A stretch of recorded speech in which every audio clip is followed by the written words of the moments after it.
নিজেদের বাগান থেকে কচু ডাঁটা এনেছি, এখন ভালো করে ধুয়ে কাটবো। কাটার পরে আবার ভালো করে ধুয়ে নিচ্ছি। আমি কচুর ডাঁটা মাখা করব উপকরণগুলো দিয়ে।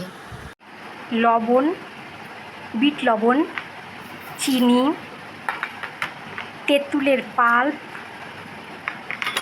কাঁচা লঙ্কা বাটা, কাসুন্দি, চাট মশলা, অল্প একটু সর্ষের তেল। এবারে ধনে পাতা দিয়ে ভালো করে মেখে নেব। কচুর ডাঁটা মাখা আমার রেডি হয়ে গেছে। একটু মুখ চুলকোবে না, খুব লোভনীয় খাবার। এবার আমি খেয়ে দেখছি কেমন হয়েছে।